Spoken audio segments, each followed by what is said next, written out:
Välkommen till vår presentation utav vår nya affärsplan som vi kallar Affärsplan 2023. Idag offentliggör vi vår nya affärsplan som styrelsen har tagit beslut på. Varför jobbar vi med affärsplaner? Det skapar en väldig trygghet att jobba med affärsplaner. Wallenstam och alla intressenter kring Wallenstam, det kan vara kapitalmarknaden, banker, obligationsinnehavare, aktieägare, medarbetare. Alla vet vad Wallenstam är och vart vi ska hän. Det känns som en väldig trygghet. Då kan man själv välja, är jag med på tåget eller inte med på tåget. Men jag känner, inte minst med att jag är huvudägare och vd, att det är viktigt att berätta vart Wallenstam ska hän och så kör vi på den linjen. Det visar helt enkelt en riktning vart Wallenstam är på väg. Och jag själv tror ju att det är rätt riktning, så jag tror att det här målet som Wallenstam har sagt upp är precis rätt mål för oss. Jag jobbar gärna med mätbara mål. Mätbara mål som man kan se, vad är verksamheten idag och vart ska den hän och hur långt har vi kommit på den resan. Detta kan gälla i stort för hela bolaget eller på olika nivåer inom bolaget, olika segment inom bolaget. Så att mätbara mål tycker jag känns väldigt bra att känna att vi har. Inte något lullull utan mätbara mål. Sen är det långsiktigheten. Vi får ibland kritik på att vi har så långsiktiga mål. Jag tycker det här med ettårsmål, rullande ettårsmål, det kan vara bra för vissa men passar inte riktigt för oss. För jag tycker man ska stanna upp verksamheten efter en genomförd affärsplan och känna, är vi på rätt väg? Ska vi ändra kurs? Sysslar vi med rätt grejer? Det tycker jag det ska vara en tid för eftertanke och så kör man på en ny plan. 5 år kan ju tyckas långt, 20 kvartal tycker kapitalmarknaden är en evighet. Men för oss med långa ledtider, vi verkar i en bransch där limpa i våra produktioner tar väldigt lång tid. Så jag känner att 5 år, det är det som känns naturligt. Så därför jobbar vi med plan 2023. Målet 2018 var ju att ha minst en genomsnittlig substansvärdestillväxt om 10% i snitt under detta år. Nu ligger vi på 16,5% cirka hittills under affärsplanen. Så jag känner att ja, vi har kommit i mål. Det är dags att lansera den nya planen. Vi har skapat ett substansvärde på 13 miljarder cirka under den affärsplanen, vilket är ett fantastiskt.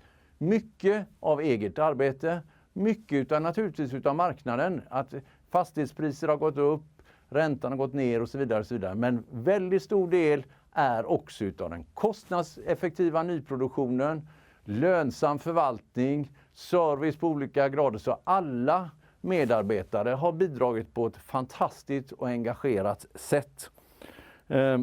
Jag vill också säga där under marknadsutvecklingen att vi har passat på faktiskt nettominskat under de 5 åren. Vi har sålt ganska mycket fastigheter bara för att ha rätt fastigheter när vi går in i vår nya. Så att det har hänt mycket under de 5 åren som vi nu har verkat i. Varför substansvärde? Substansvärdet har ju till stor del mäter det mesta i vår verksamhet. Det finns inget idealiskt mått som mäter allt. Men substansvärde tycker jag är ett bra sätt att mäta våran verksamhet. Om jag då får börja med en framgångsrik uthyrningsverksamhet. Vi ska veta vad marknaden inte bara efterfrågar nu utan även vad den har i sin linda framåt. Det kan vara företagsbostäder, kollektivboende, coworking eller vad det nu är. Eller lokaler eller e-handelns utveckling gör att vi inte riktigt är i andra våningar och så vidare. Så vi ska veta vad marknaden efterfrågar och skapa de produkterna och jobba med det utifrån vår uthyrning. Vi ska ha en hög servicegrad mot våra hyresgäster. Det betyder inte bara att vi säger ja, utan vi ska alltid finnas tillgängliga så att de upplever att Wallenstam är ett bolag som finns till hands och ger god service. I alla beslut som vår uthyrning tar ska vara affärsmässig. Det gäller att hitta rätt hyresgäst, gäller både bostad och kommersiellt, till rätt lokal eller bostad. Så att vi får låg omflyttning, för det i sig skapar ett gott resultat framöver. Så var affärsmässiga i alla beslut. Vi ska ha en effektiv förvaltning. Vi ska tillhandahålla en fantastisk kvalitet men på ett kostnadseffektivt sätt. Vi ska ha en hållbar inriktning. Alla våra beslut ska på något sätt övergripas av hållbarheten. Och då när det gäller förvaltning så är det lätt att komma in på fossila bränslen som vi successivt har fasat ut. Och det är en större utmaning i det befintliga beståndet än i nyproduktionen att hela tiden bli bättre på utsläpp och jobba kanske med värmepumpar, luftvärmepumpar som då försörjs utav vår vindenergi där vi har våra vindkraftverk. Förvaltningen ska också präglas av en god kundrelation. Vi ska vara tillgängliga för våra hyresgäster. Vi ska ge dem den servicen de behöver för sin verksamhet eller för sitt boende. Vi ska jobba med värdeskapande investeringar.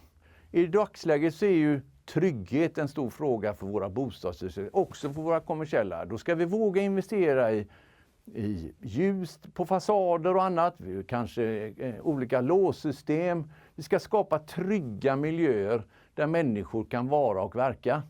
Så att mycket fokus läggs kring trygghetsfrågorna.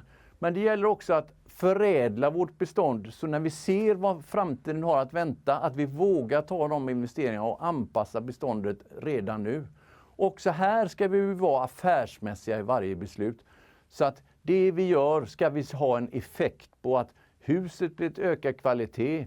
Det kanske till och med blir högre hyror för att våra kunder uppskattar det ännu mera. Så att vi ska vara affärsmässiga i våra beslut. Och vi ska hela tiden bedöma vad kommer framtiden att efterfråga. I detta ligger mycket av våra värdeskapande investeringar. Vi ska fortsätta vår lönsamma nyproduktion.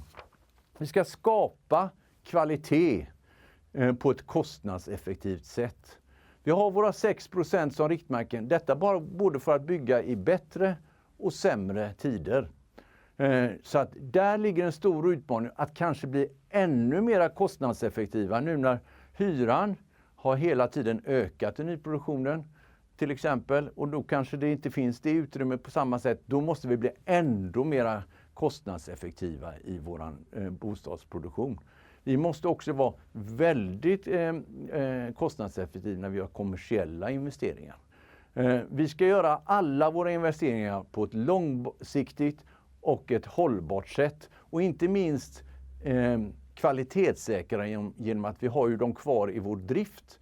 Vi bygger ju bara för egen förvaltning, så det gör ju att vi kan inte bygga vad som helst. Det måste vara kvalitet och vi måste ta in driften i vår kalkyl så att vi gör investeringar som också är långsiktiga i våran drift. Så att överhuvudtaget måste vi ha en god affärsverksamhet oavsett vad vi gör. Vi kan sälja hus eller köpa mark eller vad det nu är på ett så gott affärsmässigt. Men i allt som präglar oss ska det ju vara det. Vi ska ha de bästa projektledarna, vi ska ha de bästa projektörerna som vi samarbetar. Vi ska skapa ett klimat, ett företagsklimat där alla känner att ja, Wallenstam vill vi göra affärer med för de är så affärsmässiga och ha en sån god kultur. Så affärsmässighet ska prägla verkligen hela vårt företag. Allt detta sammanfattat blir ju vårt substansvärde och hur det utvecklas. Ja, vi fångar inte upp framtida vinster för att vi har ju massor i pipeline som ligger och väntar bli producerat eller annat. Och det fångar man inte upp substansvärde. Så självklart så tycker vi att det ska vara en premie på vår aktie för alla de vinsterna som kommer i framtiden och bidra till vårt mål i substansvärdet. Ja, då kanske ni förstår att substansvärde är vårt mål. Och det är den här gången 40 kronor per aktie. Och 40 kronor per aktie har vi för att det ska bli än mer tydligt. Det är cirka 50% mer än vad substansvärdet är idag. Så vi ska generera 50% substansökning och detta blir då 40 kronor per aktie. Vilket inte är en dålig utmaning, för jag tror ju inte kanske att vi har samma värdeökningar framför oss, utan det här måste skapas till stor del i eget arbete. Men en affärsplan startar ju alltid med en vision. Vad vill Wallenstam vara och vad vill Wallenstam uppfattas som? Vi vill uppfattas som det självklara valet för människor och företag när det gäller boende eller när man ska etablera sina lokaler. Och självklart när man har bott hos oss eller flyttat in till oss med sina lokaler så uppskattar man oss på ett sådant sätt som man vill vara kvar. Och om vi går från visionen till vad vi mer faktiskt ska jobba med, alltså lite mer hårdvara som våran affärsidé, så ska vi vara och verka precis på de regionerna, göra samma sak fast ännu bättre nästa 5-årsperiod. Vi ska ha kommersiella lokaler i Göteborgs innerstad. Vi ska ha bostäder i populära bostadsområden i Göteborg och bygga nya.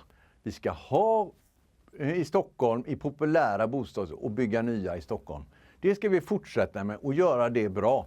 Fast vi ska göra det ännu bättre nästa 5 åren. Så att affärsidén ska vi jobba med så att vi ska vara kvar precis på de orterna vi är och leverera till marknaden. Och när jag är inne på affärsidén så vill jag också slå ett slag för service.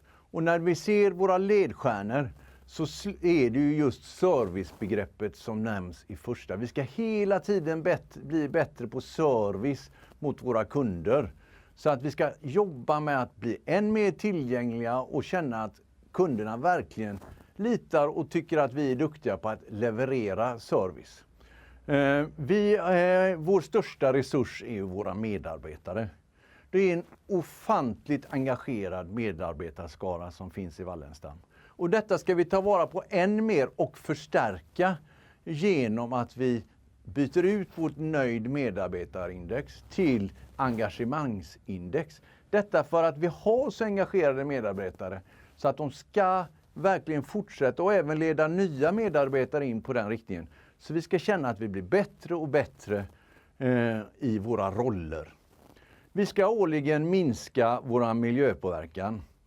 Vi ska jobba naturligtvis med alla hållbarhetsfrågor. Men i mätbart så har vi tagit ut miljön. Och då ska vi minska som bolag våra påverkan på miljön. Vi ska vara det där företaget som Sverige är nationellt. Sverige har ökat sin tillväxt men minskat sina utsläpp. Precis ska vi vara det fast för företag. För det känner jag som ett väldigt engagerande mål i dagsläget. Att vi ska växa fast vi ska göra det med mindre utsläpp. Så att totalt sett så jobbar vi med alla hållbarhetsfrågor men vi mäter när det gäller miljön. Vi ska naturligtvis göra ofantligt mycket på de närmsta 5 åren. I både smått och stort. Men jag kan dra de stora dragen. Vi ska investera ungefär 20 miljarder. Vi ska hyra ut tusentals lägenheter. Vårda och jobba med mer än 1000 företagskunder. Vi har ju mer än 600 000 kvadratmeter i innerstan i Göteborg. Vi ska verkligen ta hand om dem på bästa sätt. Vi ska förvalta våra fastigheter på ett kvalitativt och kostnadseffektivt sätt.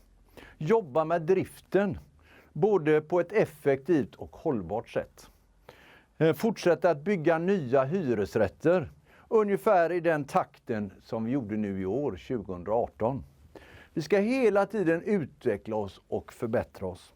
Och allt överskuggas av ett affärsmässigt sinne. Vi kommer alltså göra allt det vi gör idag, fast göra det än mer, effektivare och på ett ännu bättre sätt.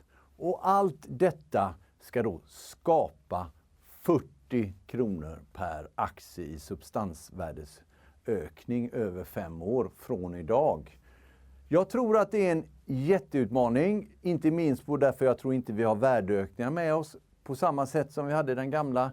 Men det kanske också ger oss tillfälle att göra vissa förvärv och annat. Man vet aldrig vad som dyker upp. Men 40 kronor i substansvärdesökning, det ska vi skapa av eget arbete. Och jag känner att jag har väldigt engagerade medarbetare, så jag känner att jag verkligen vill detta. Så att Det är vårat, och då tänkte jag också berätta här att vi kommer att vara lite försiktigare med återköpet under kommande 5-årsperiod. Då vi känner att i och med att vi har så mycket investeringar framför oss så känner jag att bolaget förräntar sig och kanske skapar ännu mer värde om vi får behålla dessa i bolaget.